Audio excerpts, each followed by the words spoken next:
এই যে লাডু, বেশি না, দুইটা নিয়েছি, একটা খাবো, দুইটা নিয়েছি। বিসমিল্লাহ। অনেক মজা হয়েছে। চলেন দেখে আসি কিভাবে বানাই লাডুটা। লাডু না, লাড্ডু। আমি যখন বানাইছি দুটাকে বলতেছে নারকেল পাইছো কোথায়, তো এটা তো বেসন দিয়ে করতে হয় না, ও তো আর জান না। ইভেন আমিও জানতাম না। হ্যাঁ, আমি অনেক ভিডিওতে দেখেছি লাড্ডু রেসিপি কিভাবে করে, তো সিম্পলি লাগলো, তাই চেষ্টা করলাম আজকে বানানোর জন্য। ঠিক মতো আসে আগে খাবার একটু কোন হচ্ছে না। ক্যামেরার পিছনে নুরে আব্বু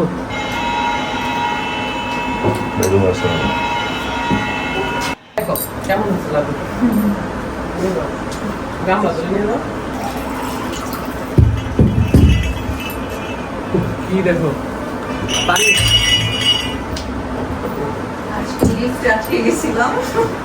ও কান চলে গেছিল তো, পর বের করে তাই তো। अब समझ नहीं आता कहाँ जाना है। एक तरफ खामोश जिंदगी है और दूसरी तरफ मतलबी जमाना है। আসসালামু আলাইকুম মাই ইউটিউব ফ্যামিলি, কেমন আছেন সবাই? আই হোপ সবাই ভালো আছেন। আলহামদুলিল্লাহ আমরাও সবাই ভালো আছি। মাই ভিলেজ লাইফ আয়েশা চ্যানেলে সবাইকে স্বাগত বলছি ঢাকা থেকে। দূরেও কাছে যে যেখান থেকে দেখছেন প্রত্যেকে জানাচ্ছি আন্তরিক শুভেচ্ছা ও অভিনন্দন। নতুন একটি ভিডিও নিয়ে আসলাম আপনাদের মাঝে। যদি ভালো লাগে চলুন কিছুটা পথ আমার সাথে। শুরুতেই বেসনটা আমি চেলে নিয়েছি।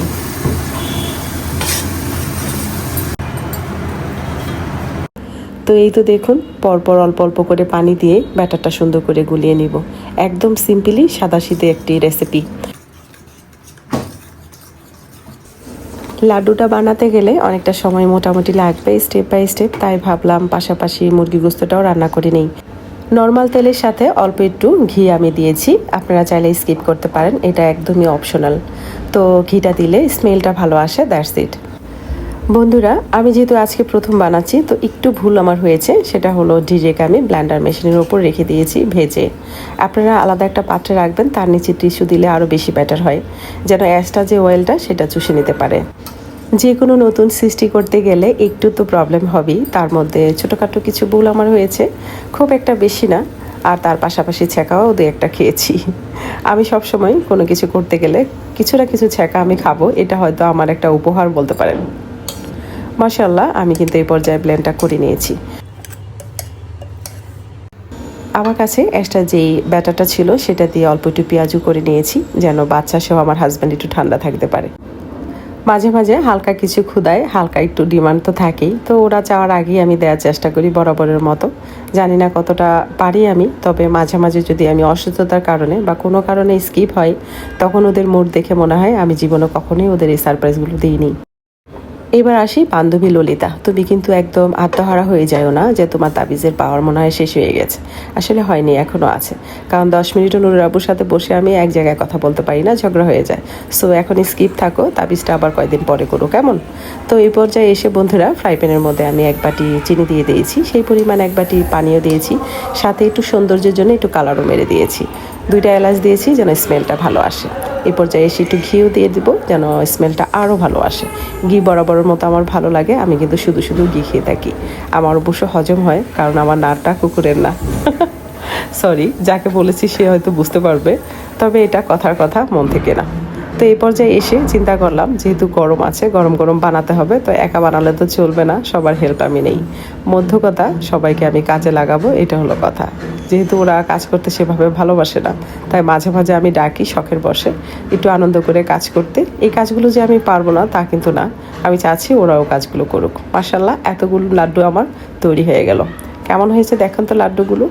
ইস, যদি আপনাদের খাওয়াতে পারতাম তাহলে বুঝতে পারতেন। জীবনের প্রথম আমি লাড্ডু বানালাম আর অসম্ভব সুন্দর হয়েছে মাশাআল্লাহ। ঘড়িতে এখনও 6টা বাজেনি। নামাজটা পড়ে কোরআনটা অল্প একটু পড়ে চলে গিয়েছিলাম রান্নাঘরে। সেখানে গিয়ে নুদারের জন্য টিফিনটা বানালাম, তাকে খাইয়ে দিলাম, আবার চলে আসলাম বাকি কোরআনটা পড়তে। কোরআনটা শেষ করলাম, এর মধ্যে নুদারও চলে গেল, যেহেতু 7টা বাজে চলে যায়, 8টায় তো নটরডেমে পৌঁছাতে হবে, তাই বুঝতে পারছি না কুকুরগুলোর সমাবেশটা ঠিক কোন সাইডে হবে, কারণ আমি যেহেতু হাঁটতে যাব, আমি তো ভীষণ ভয় পাই কুকুরকে। যাই হোক, আল্লাহর নাম নিয়ে চলে গেলাম হাঁটতে।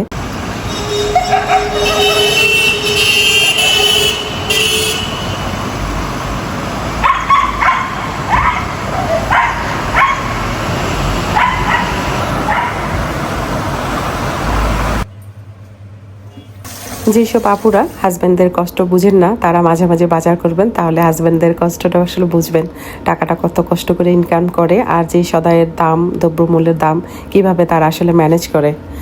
যাই হোক, সবাই সব জায়গায় কষ্টই করে, আমরা যেমন ঘরে কষ্ট করি তারা তেমন বাইরে কষ্ট করে, তাই না? আমি জানি আমার ভিডিও দেখতে দেখতে অনেকে ঘুমিয়ে পড়েছেন আর ভালোবাসা কয়েকজন হয়তো আছেন, তো যারাই আছেন হয়তো ভুলে গিয়েছেন লাইক দিতে, প্লিজ একটি লাইক দিয়ে কন্টিনিউ করার চেষ্টা করবেন যদি হাতে সময় থাকে তো। আর এই তো বজুরি মাছগুলো না ট্যাংরা মাছ, সেটা নিয়ে এসেছিল নুরাবু রাতে, আর একটা দুটো আসলে বাকি ছিল কাটা, যেহেতু কেটে এই মাছগুলো নিয়ে আসে, এখন লবণ দিয়ে সুন্দর করে ওয়াশ করে নিচ্ছি।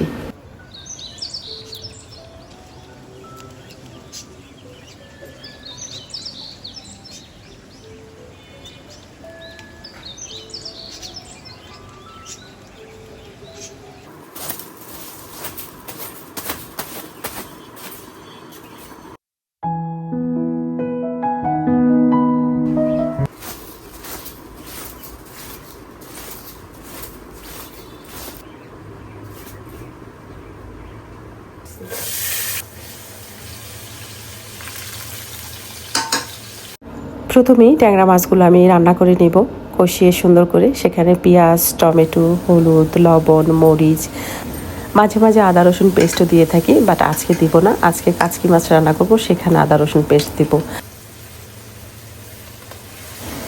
তো পাশের চুলায় বয়েল অলরেডি হয়ে গিয়েছে আলু আর ডাটাটা, তো সেখান থেকে অল্প একটু গরম পানি দিয়ে দিয়েছি যেন জলদি আসলে হয় রান্নাটা, মানে মাছের তরকারিটা। তো মাছটা যখন কষিয়ে সুন্দর হয়ে যাবে তখন এই পাশ থেকে ডাটা আর আলুটা ঢেলে দিব, ওই যে ঝোলের পানিটার সাথে এটাতেই হয়ে যাবে। অনেক সুস্বাদু হয়েছিল খেতে, মাশাআল্লাহ, কালারটাও কিন্তু ফ্যান্টাস্টিক লেগেছে।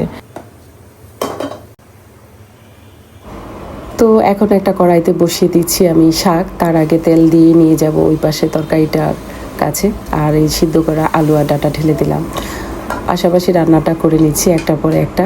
আর বন্ধুরা, আপনারা যারা প্রথম আজকে আমার ভিডিও দেখছেন, ভিডিওর কোনো অংশ যদি ভালো লাগে, আমার কথাও কাজে মন ছুঁয়ে যায়, তাহলে সাবস্ক্রাইব করে আমার পাশেই থেকে যেতে পারেন।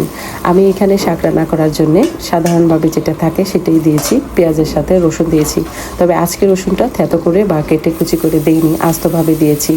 আর এই তো শাকটা দিয়ে দিলাম। আর এই শাকটার নাম বলেন তো আপনারা কি? যে বন্ধুরা বলতে পারবেন শাকটার নাম আসলে কি, তাদের জন্য থাকবে মন থেকে দেওয়া ভালোবাসা আর এতগুলো লাল গোলাপের শুভেচ্ছা। তো যাই হোক, রান্নাটা আমার হয়ে যাচ্ছে একদম সাধারণভাবে, পেঁয়াজ, রসুন আর একটুখানি লবণ, একটুখানি তেল সাথেই হয়ে যাবে এই শাক রান্না। সবাই জানেন, তবু মাঝে মাঝে দেখা যায় একটু 19-20 হয়, অনেকে শুকনো মরিচ দিয়ে করেন, অনেকে কাঁচা মরিচ দিয়ে করেন, বাট আমি আজকে মরিচটা সেভাবে দিইনি, কারণ যেহেতু বাচ্চারাও আজকে খাবে। আর এদিকে রান্নাটা আমার ডান, মাশাআল্লাহ, কি সুন্দর তরকারিটা হয়েছে। অনেক দিন পর বেশ এভাবে ডাটা দিয়ে আমি ট্যাংরা মাছ রান্না করলাম। এবার সব বসিয়ে দেবো রান্না, আর এটা হবে আজকে কাচকি মাছ। তো কাচকি মাছটা রান্নার জন্য নর্মালি যেভাবে তেল দিই, তেলের সাথে পেঁয়াজ দিয়েছি, একটু রসুন বাটা, একটু আদা বাটা, একটু জিরা বাটা, এইসব আজকে থাকছে। আর সবসময় থাকে, অল্প অল্প করে দিই, তাতে কাচকি মাছটা ভালো লাগে খেতে। আর জিরাটা লাস্টে টেলে দিয়ে দিব, কারণ যেহেতু আমার ধনিয়া পাতা বাসায় দিই, থাকলে অবশ্যই ধনিয়া পাতা দিতাম। আর আসার পথে আসলে মনে ছিল না, আর যেহেতু হাঁটতে যাই না, এত পরিমাণ গরম আর সব কিছু মাথায় থাকে না, কখন বাসায় আসবো, কখন রান্না বসাবো, বাচ্চারা খেয়ে স্কুলে যাবে, সেটা চাপ থাকে, তো ওই জন্য সব কিছু আসলে মাথায় থাকে না। আর ওইদিকে নুরাব্বু আস্তে আস্তে সন্ধ্যায় আসে, আর তারও ওইভাবে মাথায় থাকে না কি আনতে হবে না আনতে হবে, তাই দেখা যায় মিলিয়ে ঝিলেই করি। মাঝে মাঝে আমি বাজার সদাই করি, মাঝে মাঝে বেশিরভাগ উনিই করেন। আমার সেভাবে আগের মতো করতে মন চায় না, সত্যি কথা বলতে। এই তো মাশাআল্লাহ, আমার শাক রান্নাটা ডান। তো কে কে এভাবে আমার মতো রান্না করেন বলেন তো? আমি অনেক আপুদের ভিডিও দেখি, মাঝে মাঝে দেখা যায় আমার সাথে একদম মিল থাকে, কোনো পাত্র আমার সাথে মিলে যায়, কোনো শো পিস মিলে যায়, আমার রান্নার স্টাইল মিলে যায়, কথাও মিলে যায়, মাঝে মাঝে এরকম হয়, তাই না?